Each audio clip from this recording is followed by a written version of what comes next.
Hello, pod friends. It's me, the host of the What the Hell Were You Thinking podcast, Dave Bledsoe. I'm just popping in the studio to record the pre-reel to let you know you're hearing a rerun. It's all about Gary Gygax and the history of TSR. It's a fun episode. It's one of my favorites. Praise Satan for his infernal blessings. I'm away this weekend celebrating my 50th birthday. And by celebrating, I mean I'm sitting in a dark bar and brooding about my own mortality. The only upside is I'm probably good for some free drinks off my advanced age. So wish me a happy birthday and enjoy this redux of episode number 114, The Mystery of Fresno. Originally aired June 20th, 2017. God, those were the days, weren't they? Remastered and ready to be enjoyed for the second time, or for the first time if you didn't hear it the first time or didn't like it the first time. Maybe you will this. What do I care? I'm getting drunk. We'll see you all next week with a brand new episode. The following podcast contains... What the f*** you do that for? Hey, that was... Don't swear. What are we? Werewolves, not swearwolves. Explicit language.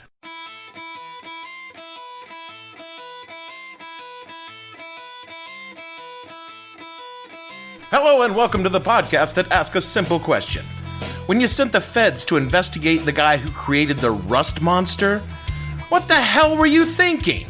I'm your host, Dave Bledsoe, and this is a Friday, June 16th, 2017 Mystery of Fresno edition of the show, where we talk about Gary Gygax's sinister secret FBI file and exactly what is Fresno. I have no idea what's going to come out, so stay tuned.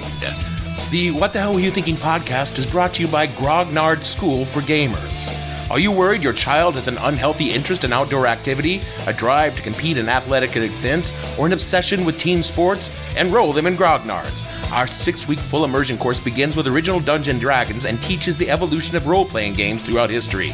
By the end of the course, your child will be a chubby, pasty nerd obsessed with killing imaginary orcs. No more wasted weekends watching preteens chase a ball. You can rest easy. Your child is happy in the basement painting miniature dragons with their nerdy friends. After all, no one ever suffered traumatic brain injury from looting an ancient temple deep inside the swamp of Corvath. Grognard School for Gamers, saving children from the real world for 40 years. Use the promo code Gary at checkout and receive a free set of Polyhedral die.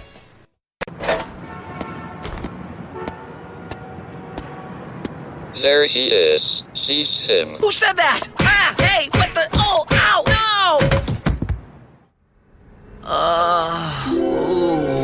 Who are you people? I'm Al Gore, and these are my Vice Presidential Action Rangers, a group of top nerds whose sole duty is to prevent disruptions in the space-time continuum. I thought your sole duty was to cast the tie-breaking vote in the Senate. That, and protect the space-time continuum, read the Constitution. So I guess you'll want to see my fry hole. Very much so. But first, meet the Action Rangers. You already know Stephen Hawking. Also with us are Nichelle Nichols, a.k.a. Commander Uhura. Incoming transmission from MCI 1 Rate Department. It sounds like a limited time offer. Tell them I'm in the tub.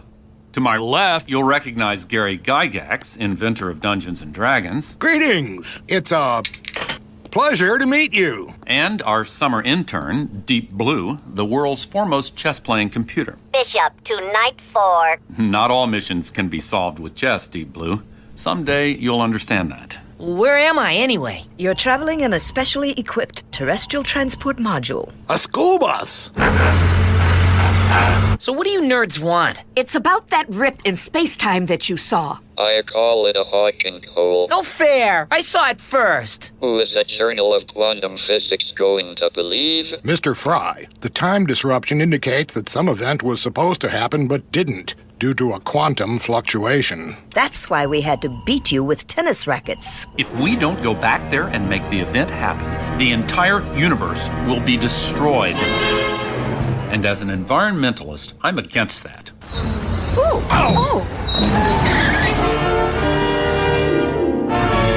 I'm going to say right up front, this week it's a little different. It's a walk down memory lane about a topic that I find really fascinating, but I understand many of you don't know or care about. All I ask is that you stay with me here, because all the things you hear in every week's show are in this show, just about something other than the orange cyst. Because honestly, we all need a break now and then, and it's been a long week.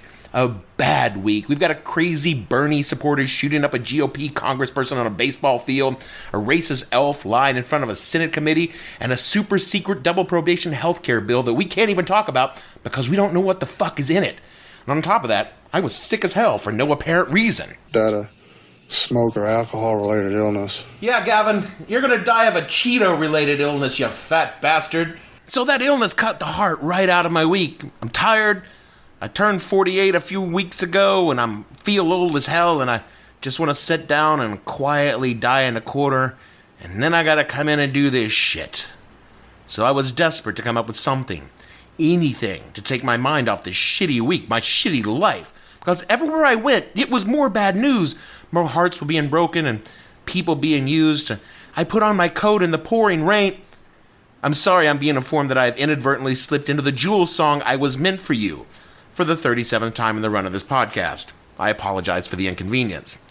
What I mean is I was stuck for something to talk about that was not in the moment, in the now, in this shitty reality, and then I went on Twitter, which in almost every other situation is just a really bad idea, but just this one time, it was fan-fucking-tabulous, because I saw a tweet by a Reason magazine journalist. Again, not something that would usually make me happy, but this one did. Anyway, this journalist's name was CJ, and I apologize if I'm going to fuck up his name, Ciara Mella, and he had managed to obtain the FBI file of Mr. Gary Gygax, the co-creator of Dungeons & Dragons and savior of many a childhood, including my own. And reading through this file is like a snapshot of Gary's life at the time it was made. You get an image of a man without any context. I know a lot of the backstory on Gary's life, but the one critical piece of information I lack is why Gary Gygax had an FBI file. And the speculation on this idea is it was consuming me all week. Why would the Federal Bureau of Investigations open a file on, of all people, Gary Gygax? And above all, what does that have to do? What does Gary have to do with an unremarkable town in the Central Valley of California? This is a question that begs to be answered, and that is what I am going to do with deductive reasoning, deep research, and failing all of that, I'm gonna do what Gary would do. I'm even considering making up some shit. Ernest Gary Gygax was born in Chicago, July 27, 1938.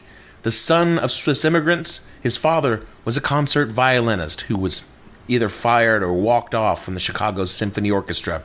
He spent his first few years of life in Chicago, but his family moved to Lake Geneva, Wisconsin, because in 1946, Gary ran with a street gang fighting for turf in a Chicago neighborhood.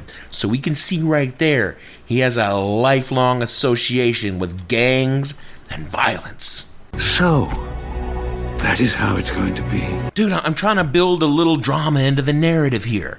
I learned that from Gary. I need something to work with. Okay, fine, this gang was a bunch of kids fighting other kids in the neighborhood, but Gary's family took him to Lake Geneva, Wisconsin, because they didn't want him to grow up to be a hooligan. And that's where Gary grew up, a small lakeside town, reading massive amounts of pulp fiction like Conan the Barbarian, and playing games of all sorts, from chess to miniature war games. That's right, my friends, toy soldiers, but with rules. Lots and lots and lots of rules. I've been at a miniature war game. It goes on for hours without any play because the players were having so much more fun debating a tangent of the rules than they would if they were actually playing the damn game. Although, if I have to be honest, I've been in a lot of D&D tables where that was exactly the same case as well. I'm going to rush through a lot of historical detail here to get to the meat of the meal rather than fuck around with the appetizers. In 1974, Gary and his friends published a new kind of game they didn't even have a name for. They just called it the Fantasy Role-Playing Game, based on some fantasy wargaming rules Gary had created and a long-running campaign loosely based on those rules by a kid named Dave Arneson. The collaboration between these two gave the world an entirely new thing called Dungeons and Dragons. Hail Satan, It is done. You blessed souls who have lived in the world where the Dark Lord Satan has already manifested himself into your hearts with the aid of the black arts contained in the tomes of D&D, his power and majesty has always been revealed in perfect glory by the mathematical formula of dye and paper, made flesh by the blood ritual of his consumed flesh in the form of round pies with meat upon them, and his urine in the golden liquid contained in the green urns of his sacred majesty. Perfect combination of Mountain Dew and mozzarella. But in 1974, this was something new, something unknown, something the world did not even know that it wanted. But by his blessed satanic majesty, the world soon found out. Because what Gary and Dave created was a game unlike any other game before it. A game where instead of counters or plastic tokens representing the player was you. You moved in the world, you interacted with the plot, and you decided the outcome. The rules existed only to resolve combat in an impartial manner, and beyond that, they were nothing more than guides to play, to be heeded or discarded as the game master or dungeon master determined. This new thing, this D&D, was a book you helped write, a movie you could climb inside and direct, and a universe where its reality was no more or less real than elves or dragons in our own. You, who grew up in a world where D&D and its lineage, the computer game, already existed, simply cannot conceive of what it was like before this game, and more importantly, what it was to look at this game and realize you could make a shitload of money producing it. And friends, Gary and his friends did make a shitload of money. Money like a poor boy from Chicago or a penniless cobbler. I mean, literally, Gary Gygax was making and fixing shoes for a living while raising his family and creating this game they or you could not even conceive of dreaming about. Okay, I see where you're going with this one. Nowhere good, my friend. Nowhere good. Because what comes next is not a pretty story, but we have to tell it to get to where I want to be. So sit down, grab your Mountain Dew, and let's get ready. Gary and his best friend Don Kay created a company to make, market, and sell this new thing, and they called it Tactical Studies Rules, or TSR for short. Just as D&D was beginning to break through, Don Kay suffered a heart attack at 36 and died. He failed his save against death. And Gary scraped together the money to buy Don's shares of this new company from his widow, who thought of gaming the same way so many spouses have done through the decades. God, this book is so stupid. I can't understand anything in it.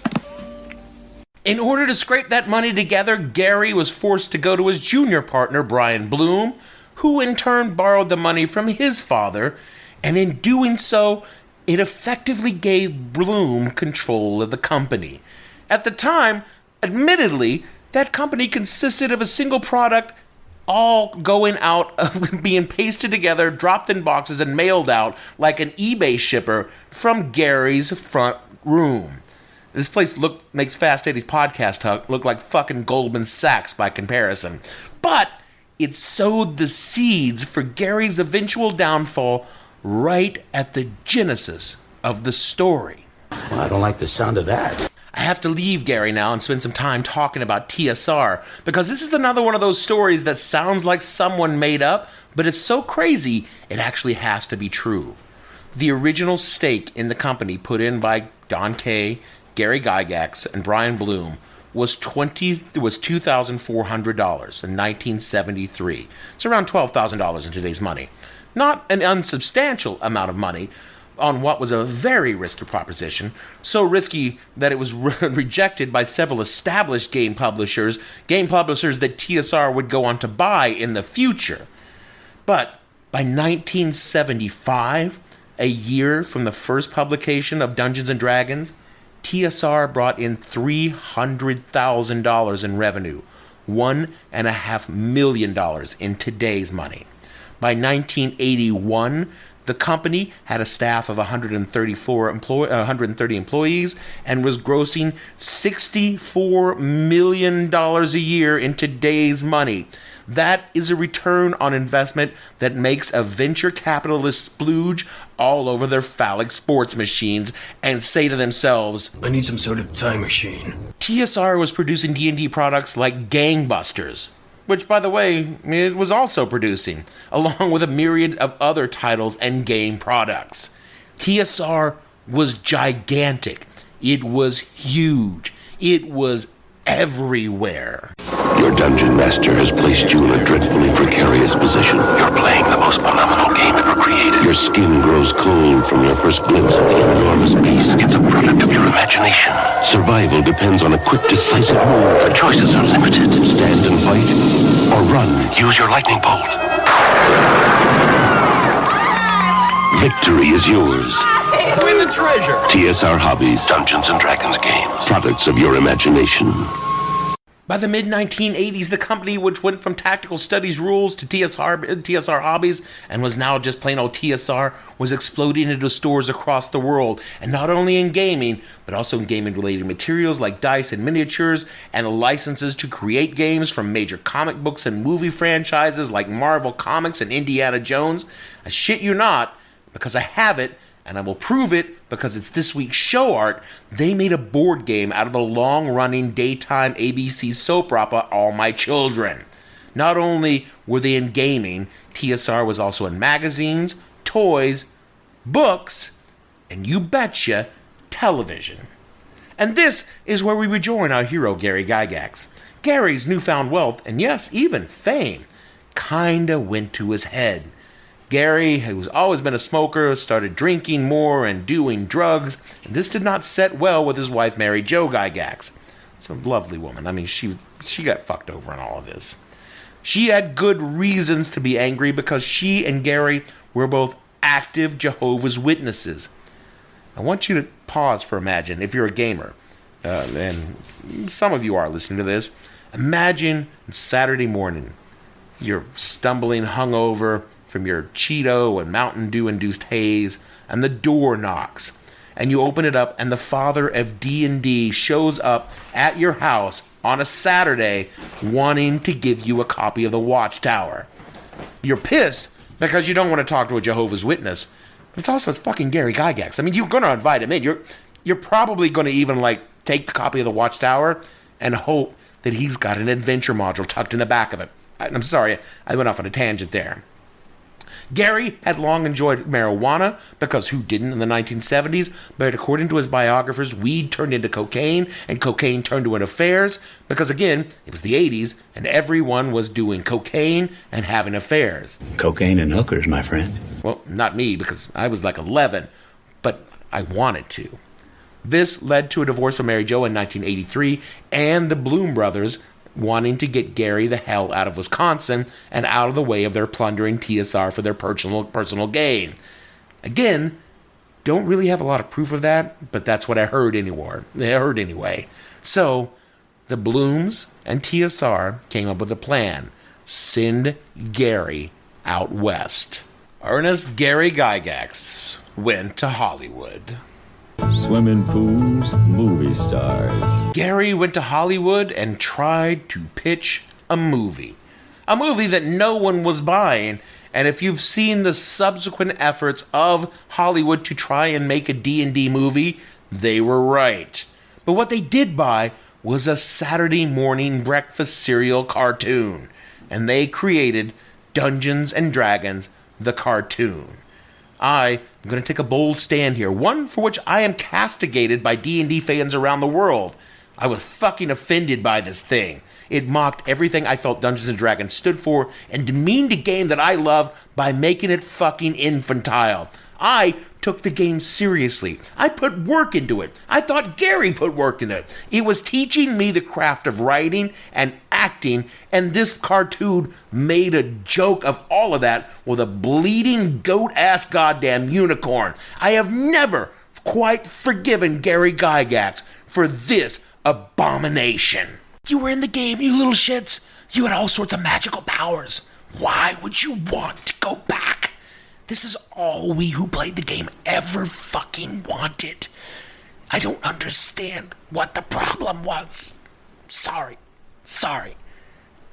I have emotional issues around this. At the same time as all of this is going on, the nation to the south was in the grip of hysteria. D&D had long been associated with our blessed Dark Lord Satan, master of all, and selling his soul to the devil paid well for Gary and the game. I don't want to libel Gary to insinuate that he had sold his lord to the blessed dark master, Satan, Lord of Hell. Slander is spoken. In print, it's libel. So I'll just slander Gary instead by intimating the only way this entire magical venture could ever happen is by selling his soul to the Lord of the Abyss. Come on, it's so simple. Anyway, many people were saying that D&D was a powerful tool of the devil to recruit young people into his dark and mysterious ways. I know that certainly was what it was for me, hail Satan. Gary even went on 60 Minutes to disavow the game's connection to his brutal majesty. Gygax owns the company and invented the game. Dieter Sturm is the head of public relations. There are a number of cases that have been documented where there is some connection between D&D. I'm not saying that D&D is the cause of the death, but paraphernalia from the game has been found at the scene of the death. Notes, suicide notes referring to the game have been found, and all of these people, in a dozen or so cases, have been documented as avid D&D players. And you see no connection whatsoever? I have yet to see one bit of valid clinical evidence to show that this has been anything more than coincidental with a disturbed child.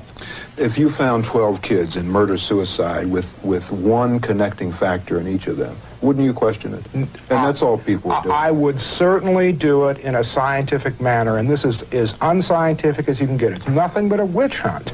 And in his infernal mercy, the Black Lord of Hell granted massive sales and great returns to the tool of his arrival, because every time someone made a new claim the game was satanic, the sales went up and up.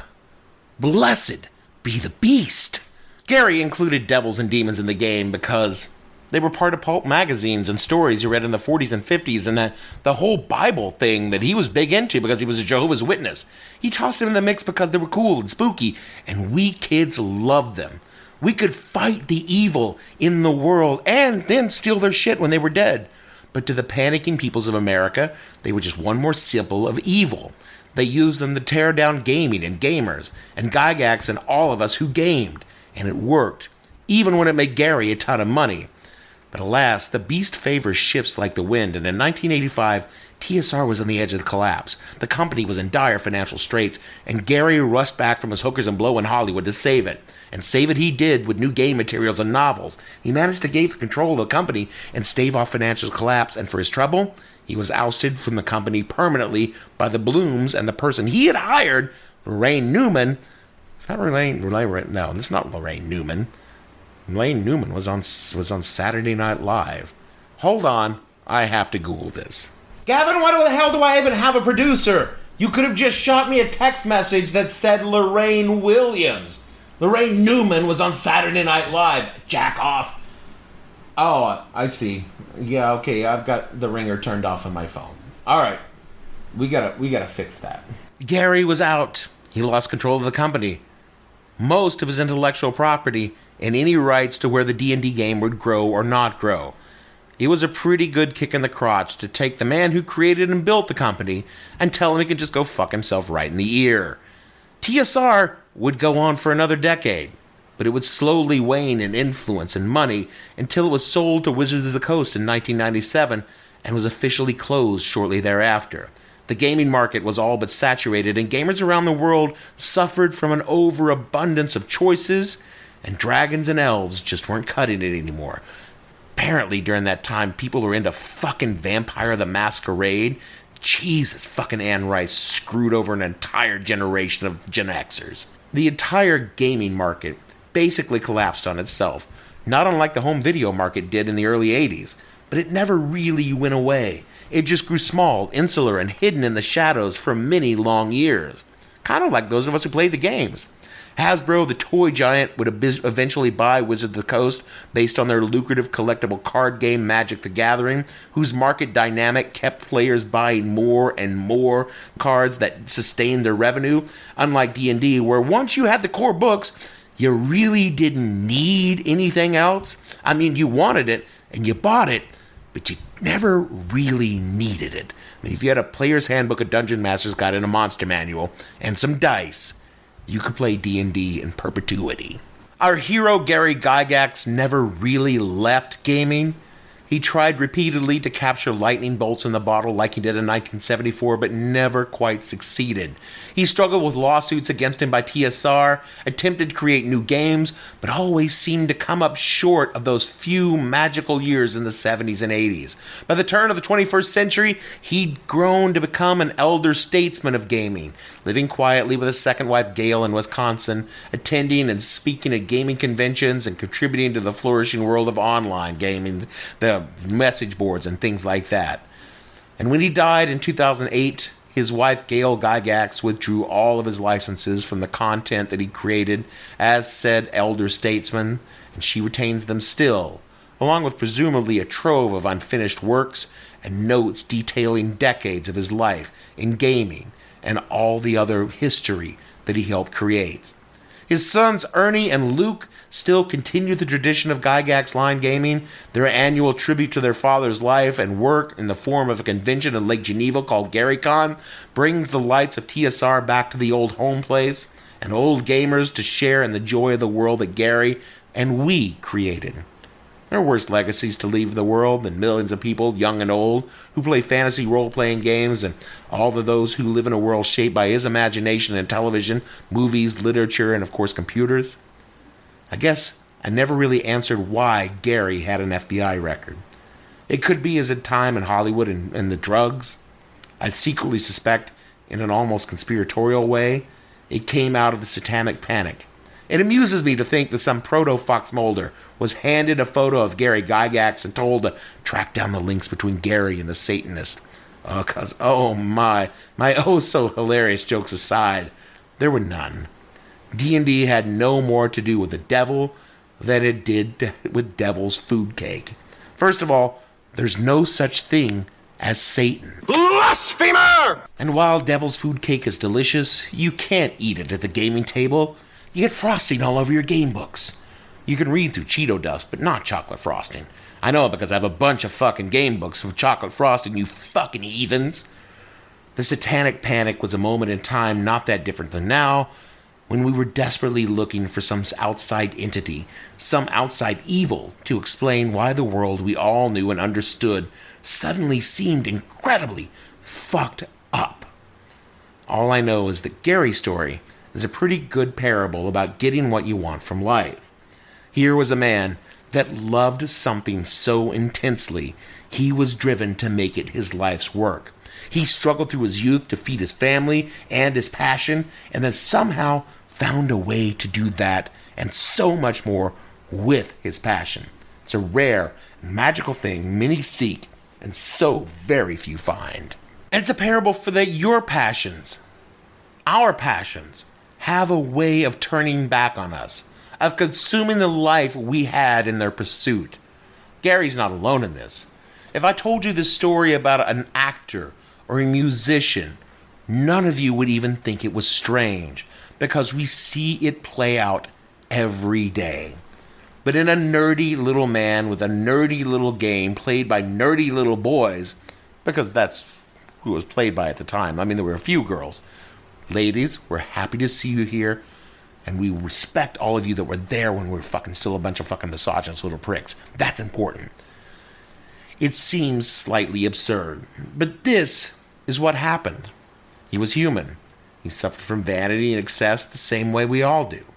He was given tons of money all of a sudden, catapulted to fame and prominence, and then lost it all, never to regain anything close to comparable to the life he had. His family now bickers over his name and his legacy. Allegations of wrongdoing fire across their bows as they struggle to come to grips with the value of that legacy. His fans choose sides and wonder what is being hidden, and glom onto nuggets about him from places like his FBI files. and make up stories about him, because that is what he taught us to do. Make up stories and tell them to each other. Like the story of a cobbler from Wisconsin who only pretended to front a gaming company in order to fight the forces of darkness, who trained and recruited through his games a cadre of children sensitive to magic and trained in the ways of war, who even now fight battles in the shadow against demons and devils, who took his millions and funded their training and continues to keep the world safe, and that someday, they will find and recruit me. Not because I can fight, I'm old and I'm fat, but they will recruit me into the ranks of researchers who sit in the ancient archives. And that is the story that I want to tell, about why Gary has an FBI file, and how Fresno is a code name for the government's investigation into that secret war. And someday I will tell you, pod friends, all that I know about Fresno. But until then, I think Gary would agree that would make a fucking awesome story and an adventure hook. But sadly, what I know is the file is about the Unabomber investigation. And after reading the full file, it's only loosely connected to Gary and TSR. There were some markings on one of the boxes that reminded someone of something in a miniature war game community, and those were not at all relevant to the Unabomber investigation. And if once in the entire history of Gary Gygax and TSR, the FBI did show up with a fistful of documents asking what they were about, it came from a game called Top Secret. And they were just gaming materials. I guess that brings us back around circle. The Unabomber. To an angry nerd trying to kill people. Which is what I was trying to avoid talking about in the first place. Because I didn't want to talk about the fact that an angry nerd walked onto a baseball field in Alexandria, Virginia, and shot up a bunch of innocent people, even if we don't think or agree with everything they say, because he hated them so much. Because in his insanity, he felt that the only recourse was violence. I don't want to think about the world that guns are so easy that this guy can just walk out there with a high-powered rifle and kill a bunch of congressmen. I don't want to think about that. I want to be happy in my little tiny secret universe where Fresno is a small town in California and a little secret society that we invented to roll dice to. Sadly, I don't. Sadly, I can't. Sadly, I have to live in the real world. Just like Gary. Just like Congressman Scalise. That's it for our show this week. We know a lot of stuff happened in the real world, and frankly, most of it was just awful. In a lot of ways, that was just like my teenage years. So, like my teens, I retreated into a world of fantasy to make it better. You should try it. Nothing makes you feel better than bashing the skull of a goblin with a lead ball on the stick. And don't do it on the computer, do it in your mind. If you would like to share the podcast equivalent of having your brains bashed in with a mace, rate and review the show on Apple Podcast. Lets others fail their save against good taste. I keep all my spell books on Twitter and and we can find them at @the_hell_podcast and the show name on Facebook. Gavin has recently joined Twitter, where he will sporadically tweet nice things about me like a Trump cabinet meeting. He's @ProducerGavin. Follow him. All of the shows are on SoundCloud and at www.whatthehellpodcast.com. For me, Dave Bledsoe, the 140 characters that make up Producer Gavin, and all the other fictional Fresnos on this show, we want to say, just drop the mic, Gavin, and let the song take it away. The bass is thumping, the club is jumping. Hot drunk girls in the corner humping, booty shaking, big titties faking. High five my boys as drinks we taking. But what do we know about this? Nothing. We're not even there, I was only frontin'. We're in a basement role playing D&D, exploring the land of make believe. It's kinda like reading a book anew, except you control what the characters do. Untold adventures await your mind as you become someone else, intertwined. Some think it's nerdy, that's probably true, but fuck you, it's just what we nerds do. Allow our imagination to soar free as our dreams here become reality. All through the night, sit tight, and keep on rolling, looking for that. I have no ending for this, so I take a small bow.